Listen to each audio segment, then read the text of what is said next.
गदल रागिया राघव की चर्चित कहानियों में से एक है। गदल एक 45 वर्षीय महिला है। पति के मरने के बाद विधवा गदल एक 32 वर्षीय गुजर के यहाँ बैठ गई, जबकि गदल के बड़े बेटे निहाल की उम्र खुद 30 साल के आसपास है। उसकी 2 बेहता बेटियां हैं। छोटा बेटा नारायण भी 22 साल का हो गया है। माँ इस तरह दूसरे के यहाँ बैठ जाने से बेटा नाराज है। उन्हें लगता है कि समाज में नाक कट गई है। यहाँ गदल के नए पति मौनी के अलावा एक और पात्र है, उसके पहले पति का छोटा भाई डोडी। डोडी और गदल के अनकहे संबंध को बयां करती है कहानी गदल।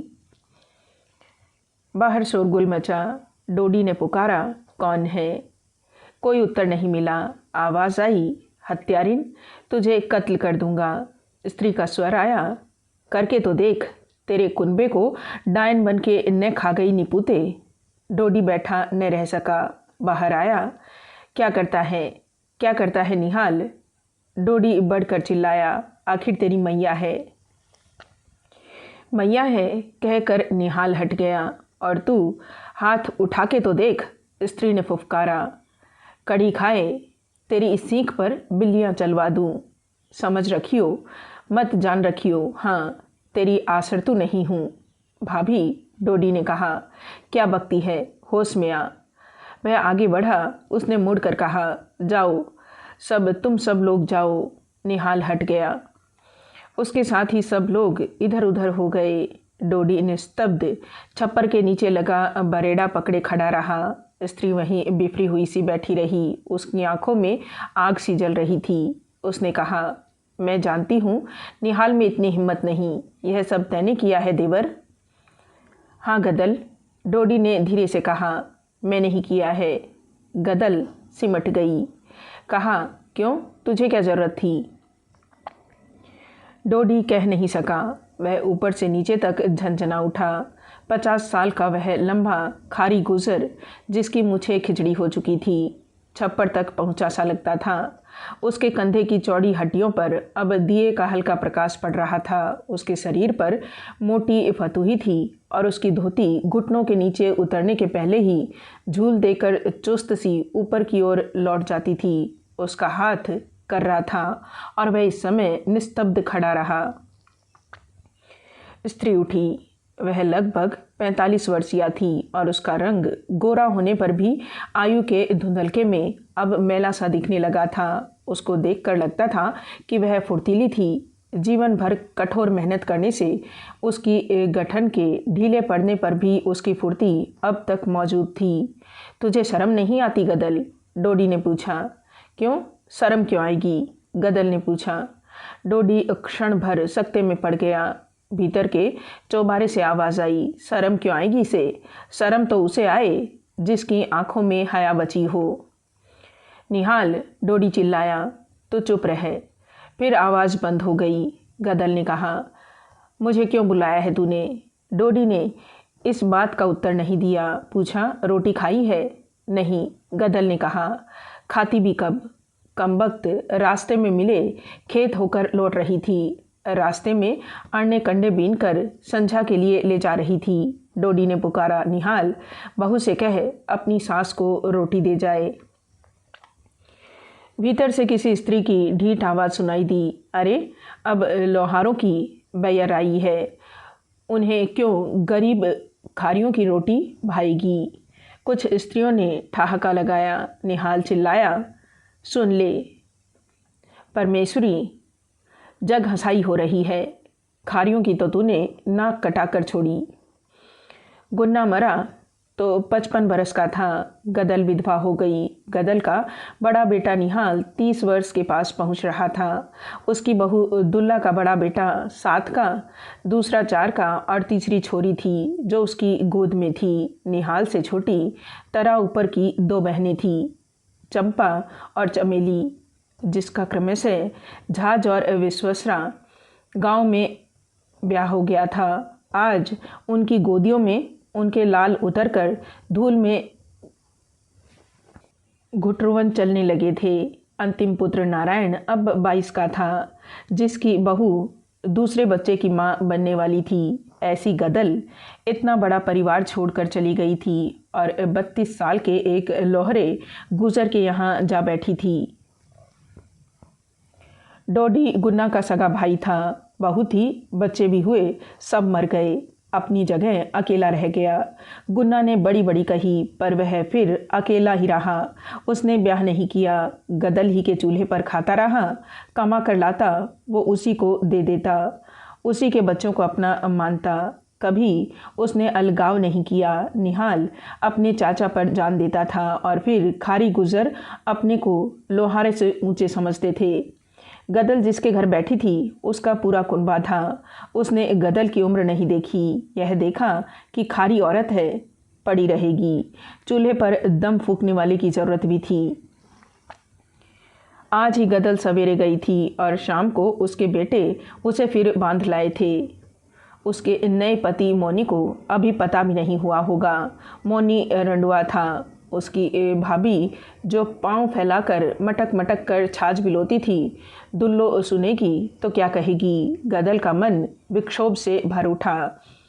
आधी रात हो चली थी। गदल वहीं पड़ी थी। डोडी वहीं बैठा चिलम फूंक रहा था।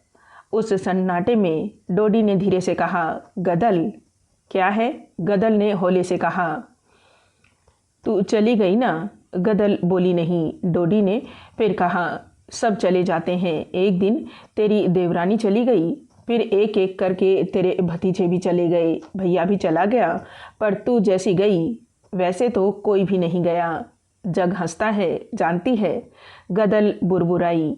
जग हंसाई से मैं नहीं डरती देवर। जब 14 की थी तब तेरा भैया मुझे गांव में देख गया था। तू उसके साथ तेल पिया लठ लेकर मुझे लेने आया था ना? तब मैं आई थी कि नहीं? तू सोचता होगा कि गदल की उम्र गई, अब उसे खसम की क्या ज़रूरत है, पर जानता है मैं क्यों गई? नहीं, तू तो बस यही सोच करता रहा होगा कि गदल गई। अब पहले सा रोटियों का आराम नहीं रहा। बहुएं नहीं करेंगी तेरी चाकरी देवर। तूने भाई से और मुझसे निभाई तो मैंने भी तुझे अपना ही समझा। बोल, झूठ कहती हूँ? नहीं गदल, मैंने कब कहा? बस यही बात है देवर, बस यही बात है देवर। अब मेरा यहाँ कौन है? मेरा मर्द तो मर गया। जीते जी मैंने उसकी चाकरी की, उसके नाते उसके सब अपनों की चाकरी बजाई, पर जब मालिक ही ने रहा तो काहे को हड़कंप उठाऊं? यह लड़के, यह बहुएं, मैं इनकी गुलामी नहीं करूँगी। पर क्या यह सब तेरी औलाद नहीं बावरी? बिल्ली तक अपने जायों के लिए 7 घर उलट फेर करती है, फिर तू तो मानुस है। तेरी माया ममता कहाँ चली गई? देवर, तेरी कहाँ चली गई थी? तूने फिर ब्याह न किया। मुझे तेरा सहारा था गदल। कायर, भैया तेरा मरा, कारज किया बेटे ने, और फिर जब सब हो गया तब तू मुझे रख कर घर नहीं बसा सकता था। तूने मुझे पेट के लिए पराई ड्योढ़ी लगवाई। चूल्हा मैं तब फूकूं जब मेरा कोई अपना हो। ऐसी बांदी नहीं हूँ कि मेरी कोहनी बजे और औरों के बछिए छनके। मैं तो पेट तब भरूंगी जब पेट का मोल कर लूँगी। समझा देवर? तूने तो नहीं कहा तब। अब कुनबे की नाक पर चोट पड़ी। तब न सोचा जब तेरी गदल को बहू ने आंखें तरेर कर देखा। अरे कौन किसकी परवाह करता है? गदल, डोडी ने भर्राए स्वर में कहा। मैं डरता था। भला क्यों? तो गदल, मैं बूढ़ा हूँ, डरता था जग हंसेगा। बेटे सोचेंगे शायद चाचा का अम्मा से पहले से नाता था, तभी चाचा ने दूसरा ब्याह नहीं किया। गदल, भैया की भी बदनामी होती ना। अरे रहने दे, गदल ने उत्तर दिया। भैया का बड़ा ख्याल रहा तुझे। तू नहीं था कारज में उनके क्या? मेरे ससुर मरे थे तब तेरे भैया ने बिरादरी को जिमा कर होठों से पानी छुलाया था अपने, और तुम सब ने कितने बुलाए? तो भैया, 2 बेटे, यही भैया हैं, यही बेटे हैं। 25 आदमी बुलाए कुल। क्यों आखिर? कह दिया लड़ाई में कानून है। पुलिस 25 से ज़्यादा होते ही पकड़ ले जाएगी। डरपोक कहीं के। मैं नहीं रहती ऐसों के। हठात डोडी का स्वर बदला। कहा, मेरे रहते तू पराए मर्द के जा बैठेगी? हाँ, अब के तो कह। वह उठ कर बढ़ा। 100 बार कहूँ लाला, गदल पड़ी पड़ी बोली। डोडी बढ़ा। बढ़, गदल ने फुफकारा। डोडी रुक गया। गदल देखती रही। डोडी जाकर बैठ गया। गदल देखती रही, फिर हंसी। कहा, तू मुझे करेगा? तुझ में हिम्मत कहाँ है देवर? मेरा नया मर्द है ना? मर्द है, इतनी सुन तो ले भला। मुझे लगता है तेरा भैया ही फिर से मिल गया है मुझे। तू? वह रुकी। मर्द है? अरे कोई बेर से घिघियाता है। बढ़कर जो तू मुझे मारता तो मैं समझती तू अपनापा मानता है। मैं इस घर में रहूँगी। डोडी देखता ही रह गया। रात गहरी हो गई। गदल ने लहंगे की परत फैलाकर तन ढक लिया। डोडी ऊँघने लगा। ओसारे में दुल्ले ने अंगड़ाई लेकर कहा, आ गई देवरानी जी, रात कहाँ रही? सूखा डूब गया था। आकाश में पोफट रही थी।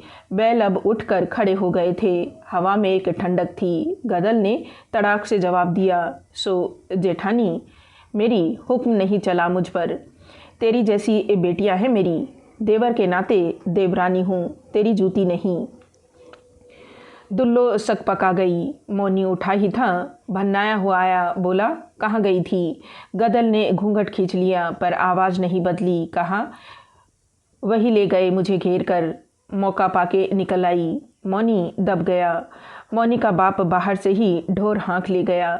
मौनी बढ़ा। कहाँ जाता है? गदल ने पूछा। खेतहार। पहले मेरा फैसला कर जा, गदल ने कहा। दुल्लो उस अधेड़ स्त्री के नक्शे देखकर अचरज में खड़ी रही। कैसा फैसला? मौनी ने पूछा। मैं उस बड़ी स्त्री से दब गया। अब क्या तेरे घर का पीसना पीसूंगी मैं? गदल ने कहा। हम तो दो जने हैं, अलग करेंगे, खाएंगे। उसके उत्तर की प्रतीक्षा किए बिना ही यह कहती रही, कमाई शामिल करो। मैं नहीं रोकती, पर भीतर तो अलग अलग भले। मौनी क्षण भर सन्नाटे में खड़ा रहा। दुल्लो तिनक कर निकली। बोली, अब चुप क्यों हो गया देवर? बोलता क्यों नहीं? देवरानी लाया है कि सास? तेरी बोलती क्यों नहीं कटती? ऐसी न समझियो तो मुझे। रोटी तवे पर पलटते मुझे भी आँच नहीं लगती, जो मैं इसकी खरी खोटी सुन लूँगी, समझा? मेरी अम्मा ने भी मुझे चूल्हे की मट्टी खाके ही जना था। हाँ, अरी तो सौत, गदल ने पुकारा। मट्टी ने खा के आई, सारे कुनबे को चबा जाएगी डायन। ऐसी नहीं तेरी गुड़ की भेली है, जो न खाएंगे हम तो रोटी गले में फंदा मार जाएगी। मौनी उत्तर नहीं दे सका। वह बाहर चला गया। दोपहर हो गई। दुल्लो बैठी चरखा काट रही थी। नारायण ने आकर आवाज़ दी, कोई है? दुल्लो ने घूंघट काट लिया। पूछा, कौन हो? नारायण ने खून का घूंट पीकर कहा, गदल का बेटा हूँ। दुल्लो घूंघट में हंसी। पूछा, छोटे हो कि बड़े? छोटा। और कितने हैं? कितने भी हों, तुझे क्या? गदल ने निकल कर कहा। अरे आ गई, कहकर दुल्लो भीतर भागी। आने दे आज उसे, तुझे बता दूंगी जिठानी, गदल ने सिर हिलाकर कहा। अम्मा, नारायण ने कहा, यह तेरी जिठानी? क्यों आया है तू, यह बता, गदल झल्लाई। दंड धरवाने आया हूँ अम्मा, कहकर नारायण आगे बढ़ने को बढ़ा। वहीं रहे, गदल ने कहा। उसी समय लोटा डोर लिए मौनी लौटा। उसने देखा कि गदल ने अपने कड़े और हंसली उतार कर फेंक दी और कहा, भर गया दंड तेरा। अब मर्द का सब माल दबाकर बहुओं के कहने से बेटों ने मुझे निकाल दिया है। नारायण का मुंह स्याह पड़ गया। वह गहने उठाकर चला गया। मौनी मन ही मन संकित सा भीतर आया। दुल्लो ने शिकायत की, सुना तूने देवर, देवरानी ने गहने दे दिए। घुटना आखिर पेट को ही मुड़ा। 4 जगह बैठेगी तो बेटों के खेत की डोर पर डंडा धुआं तक लग जाएंगे। पक्का चबूतरा घर के आगे बन जाएगा। समझा देती हूँ, तू भोले भाले ठहरे। तेरिया चरित्र तुम क्या जानो, धंधा है यह भी। अब कहेगी फिर बनवा मुझे। गदल हंसी। कहा, वाह जिठानी, पुराने मर्द का मोल नए मर्द से तेरे घर की बैयर चुकवाती होगी। गदल तो मालकिन बनकर रहती है, समझी, बांदी बनकर नहीं। चाकरी करूँगी तो अपने मर्द की, नहीं तो बिधना मेरे ठेंगे पर, समझी। तू बीच में बोलने वाली कौन? दुल्लो ने रोज से देखा और पाँव पटकती चली गई। मौनी ने देखा और कहा, बहुत बढ़ बढ़ कर बातें मत हाँक। समझ ले घर में बहू बनकर रहे। अरे तू तो तब पैदा भी नहीं हुआ था बालम, गदल ने मुस्कुरा कर कहा। तब से मैं सब जानती हूँ, मुझे क्या सिखाता है तू। ऐसा कोई मैंने काम नहीं किया है जो बिरादरी के नेम के बाहर हो। जब तू देखे मैंने ऐसी कोई बात की हो तो 1000 बार रोक, पर सौत की ठसक नहीं सहूँगी। तो बताऊँ तुझे, वह सिर हिलाकर बोला। गदल हंसकर ओबरी में चली गई और काम में लग गई। ठंडी हवा तेज हो गई। डोडी चुपचाप बाहर छप्पर में बैठा हुक्का पी रहा था। पीते पीते ऊब गया और उसने चिलम उलट दी और फिर बैठा रहा। खेत से लौटकर निहाल ने बैल बांधे, न्यार डाला और कहा, काका। डोडी कुछ सोच रहा था, उसने सुना नहीं। काका, निहाल ने स्वर उठाकर कहा। डोडी चौंक उठा। क्या है, मुझसे कहा कुछ? तुमसे न कहूँगा तो कहूँगा किससे? दिन भर तो तुम मिले नहीं। चिम्मन कठेरा कहता था, तुमने दिन भर मनमोजी बाबा की धुनी के पास बिताया, यह सच है? हाँ बेटा, चला तो गया था। क्यों गए थे भला? ऐसे ही जी किया था बेटा। और कस्बे से घी एक कटऊ क्या कराया कि बनिए का आदमी आया था। मैंने कहा नहीं है, वह बोला। लेके जाऊंगा। झगड़ा होते होते बचा। ऐसा नहीं करते बेटा। डोडी ने कहा। बोहरे से कोई झगड़ा मोल लेता है? निहाल ने चिलम उठाई, कंडों में से आँच बीनकर धरी और फूंक लगाता हुआ आया। कहा, मैं तो गया नहीं, सिर फूट जाते नारायण को भेजा था। कहाँ? डोडी चौंका। उसी कुलच्छणी कुलबोर्णी के पास, अपनी माँ के पास।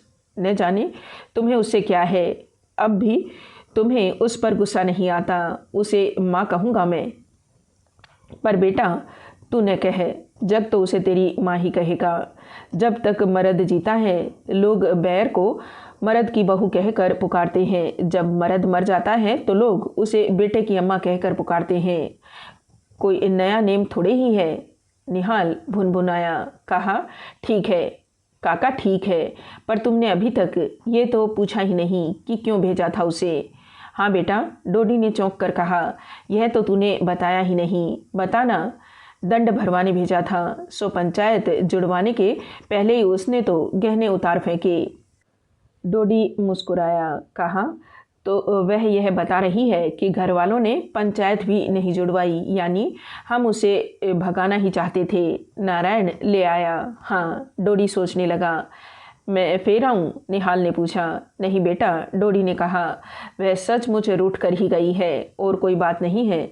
तूने रोटी खा ली? नहीं। तो जा पहले खा ले। निहाल उठ गया, पर डोडी बैठा रहा। रात का अंधेरा सांझ के पीछे ऐसे गया जैसे कोई परत उलट गई हो।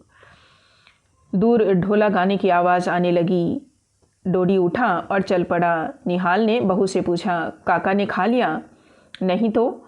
निहाल बाहर आया। काका नहीं थे। काका, उसने पुकारा। राह पर चिरंजी पुजारी गढ़ वाले हनुमान जी के पट बंद करके आ रहे थे। उसने पूछा, क्या है रे? पाए लागू पंडित जी? निहाल ने कहा। काका अभी तो बैठे थे। चिरंजी ने कहा, अरे वह वहाँ ढोला सुन रहा है, मैं अभी देख कर आया हूँ। चिरंजी चला गया। निहाल ठिठक कर खड़ा रहा। बहू ने झांक कर पूछा, क्या हुआ? काका ढोला सुनने गए हैं। निहाल ने अविश्वास से कहा। वे तो नहीं जाते थे? जाकर बुला ले आओ, रात बढ़ रही है, बहू ने कहा और रोते बच्चों को दूध पिलाने लगी। निहाल जब काका को लेकर लौटा तो काका की देह तप रही थी। हवा लग गई है और कुछ नहीं। डोडी ने छोटी खटिया पर अपनी निकाली टांगे समेट कर लेटते हुए कहा, रोटी रहने दे, आज जी नहीं चाहता। निहाल खड़ा रहा। डोडी ने कहा, अरे सोच तो बेटा, मैंने ढोला कितने दिन बाद सुना है। उस दिन भैया की सुहागरात को सुना था, या फिर आज? निहाल ने सुना और देखा। डोडी आंख मीच कर कुछ गुनगुनाने लगा था। शाम हो गई थी। मौनी बाहर बैठा था। गदल ने गरम गरम रोटी और आम की चटनी ले जाकर खाने को धर दी। बहुत अच्छी बनी है, मौनी ने खाते हुए कहा। बहुत अच्छी है। गदल बैठ गई। कहा, तुम एक ब्याह और क्यों नहीं कर लेते, अपनी उम्र लायक? मौनी चौंका। कहा, एक की रोटी भी नहीं बनती? नहीं, गदल ने कहा। सोचते होंगे सौत बुलाती हूँ, पर मर्द का क्या, मेरी भी तो ढलती उम्र है, जीते जी देख जाऊंगी तो ठीक है, न हो ते हुकूमत करने को तो एक मिल जाएगी। मौनी हंसा, बोला, यूँ कहे हौस है कि तुझे लड़ने को चाहिए। खाना खाकर उठा तो गदल हुक्का भर कर दे गई और आप दीवार की ओट में बैठकर खाने लगी। इतने में सुनाई दिया, अरे इस वक्त कहाँ चला? ज़रूरी काम है मौनी, उत्तर मिला। पेशकार साहब ने बुलवाया है। गदल ने पहचाना, उसी के गांव का तो था, खोटिया मैना का चंदा गिराज ग्वारिया। ज़रूर पेशकार की गाय की चराने की बात होगी। अरे तो रात को जा रहा है, मौनी ने कहा। ले चिलम तो पीता जा। आकर्षण ने रोका। गिरिराज बैठ गया। गदल ने दूसरी रोटी उठाई, कौर मुंह में रखा। तुमने सुना? गिरिराज ने कहा और दम खींचा। क्या? मौनी ने पूछा। गदल का देवर डोडी मर गया। गदल का मुंह रुक गया। जल्दी से लोटे के पानी के संग कोर निकला और सुनने लगी। कलेजा मुंह को आने लगा। कैसे मर गया? मौनी ने कहा। वह तो भला चंगा था, ठंड लग गई, रात उघाड़ा रह गया। गदल द्वार पर दिखाई दी। कहा, गिरिराज काकी। गिरिराज ने कहा, सच? मरते वक्त उसके मुंह से तुम्हारा नाम कढ़ा था काकी। बेचारा बड़ा भला मानस था। गदल स्तब्ध खड़ी रही। गिरिराज चला गया। गदल ने कहा, सुनते हो? क्या हैरी? मैं ज़रा जाऊंगी। कहाँ? वह आतंकित हुआ। वहीं? क्यों? देवर मर गया है ना? देवर? अब तो वह तेरा देवर नहीं। गदल झंझनाती हुई हंसी हंसी। देवर तो मेरा अगले जन्म में भी रहेगा। वही न मुझे रुखाई दिखाता तो क्या यह पांव कटे बिना उस देरी से बाहर निकल सकते थे? उसने मुझसे मन फेरा, मैंने ऐसा बदला लिया उससे। कहते कहते वह कठोर हो गई। तू नहीं जा सकती, मौनी ने कहा। क्यों? गदल ने कहा। तू रोकेगा? अरे मेरे खास पेट के जाए मुझे रोक न पाए। अब क्या है? जिसे नीचा दिखाना चाहती थी वही न रहा, और तू मुझे रोकने वाला है कौन? अपने मन से आई थी, रहूँगी नहीं रहूँगी। कौन तूने मेरा मोल दिया है? इतना बोल तो भी लिया। तू जो होता मेरे उस घर में तो जीभ कड़वा लेती तेरी। अरे चल चल। मौनी ने हाथ पकड़कर उसे भीतर धकेल दिया और द्वार पर खाट डालकर लेटकर हुक्का पीने लगा। गदल भीतर रोने लगी, परंतु इतने धीरे कि उसकी सिसकी तक मौनी नहीं सुन सका। आज गदल का मन बहा जा रहा था। रात का तीसरा पहर बीत रहा था। मौनी की नाक बज रही थी। गदल ने पूरी शक्ति लगाकर छप्पर का कोना उठाया और सापिन की तरह उसके नीचे से रेंग कर दूसरी ओर कूद गई। मौनी रह रह कर तड़पता था। हिम्मत नहीं होती थी कि जाकर सीधे गांव में हल्ला करे और लठ के बल पर गदल को उठा लाए। मन करता सुसरी की टांगे तोड़ दे। दुल्लो ने व्यंग्य भी किया कि उसकी लुगाई भागकर नाक कटा गई है, खून का सा घूंट पीकर रह गया। गुजरों ने जब सुना तो कहा, अरे बुढ़िया के लिए खून खराबा कराएगा, और अभी तेरा उसने खर्ची क्या कराया है? 2 जून रोटी खा गई है, तुझे भी तो टिक्कड़ खिला कर ही गई है। मौनी का क्रोध भड़क गया। घोटिया का गिरिराज सुना गया था। जिस वक्त गदल पहुंची, पटेल बैठा था। निहाल ने कहा था, खबरदार भीतर पाँव न धरियो। क्यों लौटाई है बहू? पटेल चौंका था। बोला, अब क्या लेने आई है? गदल बैठ गई। कहा, जब छोटी थी तभी मेरा देवर लठ बांध मेरे खसम के साथ आया था। इसी के हाथ देखती रह गई थी। मैं तो सोचा था मर्द है, इसकी छतर छाया में जी लूँगी। बताओ पटेल, वह ही जब मेरे आदमी के मरने के बाद मुझे न रख सका तो क्या करती? अरे मैं न रही तो इनसे क्या हुआ? 2 दिन में काका उठ गया ना। इनके सहारे मैं रहती तो क्या होता? पटेल ने कहा, पर तूने बेटा बेटी की उम्र न देखी बहू। ठीक है, गदल ने कहा, उम्र देखती कि इज्जत। यह कहो, मेरी देवर से रार थी, खत्म हो गई। ये बेटा है। मैंने कोई बिरादरी के नेम के बाहर की बात की हो तो रोक कर मुझ पर दावा करो, पंचायत में जवाब दूंगी। लेकिन बेटों ने बिरादरी के मुंह पर थूका। तब तुम सब कहाँ थे? सो कब? पटेल ने आश्चर्य से पूछा। पटेल न कहेंगे तो कौन कहेगा? 25 आदमी खिलाकर लुटा दिया मेरे मर्द के कर्ज को।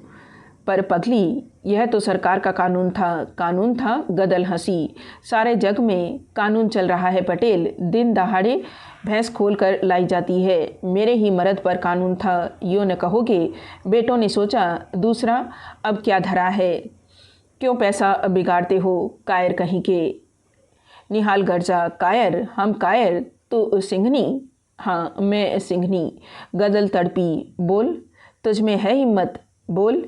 वह भी चिल्लाया। जा बिरादरी एक कारज में न्योता दे काका के। गदल ने कहा। निहाल सक पका गया। बोला, पुलस? गदल ने सीना ठोक कर कहा। बस लुगाई बकती है। पटेल ने कहा। गोली चलेगी तो? गदल ने कहा। धर्म धुरंधरों ने तो डुबो ही दी। सारी गुजरात की डूब गई माधो। अब किसी का आसरा नहीं। कायर ही कायर बसे हैं। फिर अचानक कहा, मैं करूं पर बंद? तू? निहाल ने कहा। हाँ मैं। और उसकी आंखों में पानी भराया। कहा, वह मरते बखत मेरा नाम लेता गया है ना, तो उसका प्रबंध मैं ही करूँगी। मौनी आश्चर्य में था। गिरिराज ने बताया था कि कारज का जोरदार इंतजाम है। गदल ने दरोगा को रिश्वत दी है। वह इधर आएगा ही नहीं। गदल बड़ा इंतजाम कर रही है। लोग कहते हैं उसे अपने मर्द का इतना गम नहीं हुआ था जितना अब लगता है। गिरिराज तो चला गया था पर मौनी में विष भर गया था। उसने उठते हुए कहा, तो गदल तेरी भी मन की होने दूँ सो गोला का मोनी नहीं, दरोगा का मुंह बंद कर दे। पर उससे भी ऊपर एक दरबार है। मैं कस्बे में बड़े दरोगा से शिकायत करूँगा। कारज हो रहा था। पाते बैठती, जीमती उठ जाती और कढ़ाव में पुए उतरते। बाहर मर्द इंतजाम कर रहे थे, खिला रहे थे। निहाल और नारायण ने लड़ाई में महंगा नाज बेचकर जो घड़ों में नोटों की चांदी बनवा कर डाली थी वह निकली और बोहरे का कर्ज चढ़ा। पर डांग में लोगों ने कहा, गदल का ही बूता था। बेटे तो हार बैठे थे। कानून क्या बिरादरी से ऊपर है? गदल थक गई थी, औरतों में बैठी थी। अचानक द्वार में से सिपाही सा दिखा, बाहर आ गई। निहाल सिर झुकाए खड़ा था। क्या बात है दीवान जी? गदल ने बढ़कर पूछा। स्त्री का बढ़कर पूछना देख दीवान सकपका गया। निहाल ने कहा, कहते हैं कारज रोक दो। सो कैसे? गदल चौंकी। दरोगा जी ने कहा है। दीवान जी ने नम्र उत्तर दिया। क्यों? उनसे पूछ कर ही तो किया जा रहा है। उसका स्पष्ट संकेत था कि रिश्वत दी जा चुकी है। दीवान ने कहा, जानता हूँ दरोगा जी तो मेल मुलाकात मानते हैं, पर किसी ने बड़े दरोगा जी के पास शिकायत पहुँचाई है। दरोगा जी को आना ही पड़ेगा। इसी से उन्होंने कहला भेजा है कि भीड़ छांट दो वरना कानूनी कार्रवाई करनी पड़ेगी। क्षण भर गदल ने सोचा, कौन होगा वह? समझ नहीं सकी। बोली, दरोगा जी ने पहले नहीं सोचा यह सब? अब बिरादरी को उठा दें। दीवान जी, तुम भी बैठकर पत्तल परोसवा लो। होगी सो देखी जाएगी। हम खबर भेज देंगे दरोगा आते ही। क्यों है? वे तो राजा हैं। दीवान जी ने कहा, सरकारी नौकरी है, चली जाएगी। आना ही होगा उन्हें। तो आने दो। गदल ने चुभते स्वर में कहा। सब गिरफ्तार कर लिए जाएंगे, समझी? राज से टक्कर लेने की कोशिश न करो। अरे तो क्या राज बिरादरी से ऊपर है? गदल ने तमक कर कहा। राज के पीछे तो आज तक पिसे हैं, पर राज के लिए धर्म नहीं छोड़ देंगे।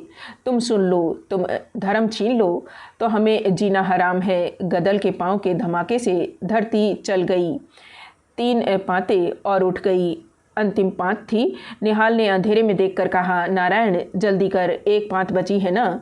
गदल ने छप्पर की छाया में से कहा। निहाल? निहाल गया। डरता है? गदल ने पूछा। सूखे होठों पर जीभ फेर कर उसने कहा, नहीं, मेरी कोख की लाज करनी होगी तुझे। गदल ने कहा, तेरे काका ने तुझको बेटा समझकर अपना दूसरा ब्याह नामंजूर कर दिया था, याद रखना। उसके और कोई नहीं। निहाल ने सिर झुका लिया। भागा हुआ एक लड़का आया। दादी? वह चिल्लाया। क्या है रे? गदल ने सशंक होकर देखा। पुलिस हथियार बंद होकर आ रही है। निहाल ने गदल की ओर रहस्य भरी दृष्टि से देखा। गदल ने कहा, पात उठने में ज़्यादा देर नहीं है, लेकिन वे कब मानेंगे? उन्हें रोकना होगा। उनके पास बंदूकें हैं। बंदूकें हमारे पास भी है निहाल, गदल ने कहा। डांग में बंदूकों की क्या कमी? पर हम फिर खाएंगे क्या? जो भगवान देगा। बाहर पुलिस की गाड़ी का भोंपू बजा। निहाल आगे बढ़ा। दरोगा ने उतर कर कहा, यहाँ दावत हो रही है। निहाल भौचक रह गया। जिस आदमी ने रिश्वत ली थी अब वह पहचान भी नहीं रहा था। हाँ, हो रही है, उसने क्रुद्ध स्वर में कहा। 25 आदमी से ऊपर हैं, गिन कर हम नहीं खिलाते दारोगा जी, मगर तुम कानून तो नहीं तोड़ सकते।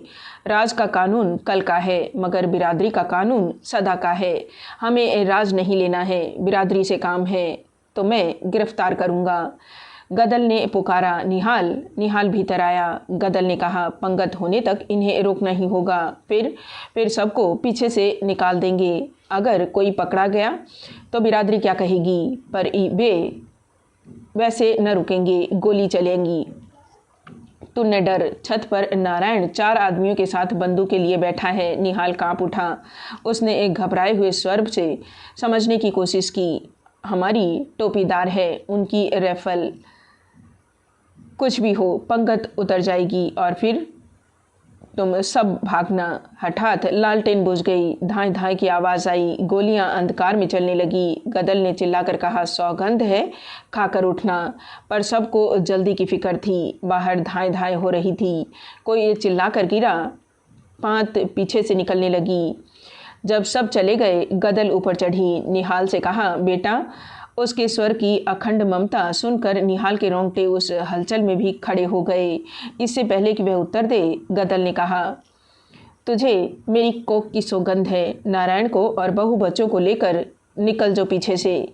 और तू मेरी फिक्र छोड़, मैं देख रही हूँ, तेरा काका मुझे बुला रहा है। निहाल ने बहस नहीं की। गदल ने एक बंदूक वाले से भरी बंदूक लेकर कहा, चले जाओ सब, निकल जाओ। संतान के मोह से जकड़े हुए युवकों को विपत्ति ने अंधकार में विलीन कर दिया। गदल ने घोड़ा दबाया। कोई चिल्ला कर गिरा। वह हंसी, विकराल हास्य उस अंधकार में गूंज उठा। दारोगा ने सुना तो चौंका। औरत मर्द कहाँ गए? उसके कुछ सिपाहियों ने पीछे से घेराव डाला और ऊपर चढ़ गए। गोली चलाई। गदल के पेट में लगी। युद्ध समाप्त हो गया था। गदल रक्त से भीगी हुई पड़ी थी। पुलिस के जवान इकट्ठे हो गए। दारोगा ने पूछा, यहाँ तो कोई नहीं हुजूर। एक सिपाही ने कहा, यह औरत है। दारोगा आगे बढ़ाया। उसने देखा और पूछा, तू कौन है? गदल मुस्कुराई और धीरे से कहा, कारज हो गया दारोगा जी, आत्मा को शांति मिल गई। दारोगा ने झल्ला कर कहा, पर तू है कौन? गदल ने और भी क्षीण स्वर में कहा, जो एक दिन अकेला न रह सका, उसी की। और सिर लुढ़क गया। उसके होठों पर मुस्कुराहट ऐसी दिखाई दे रही थी जैसे अब पुराने अंधकार में जलाकर लाई हुई पहले की बुझी लालटेन।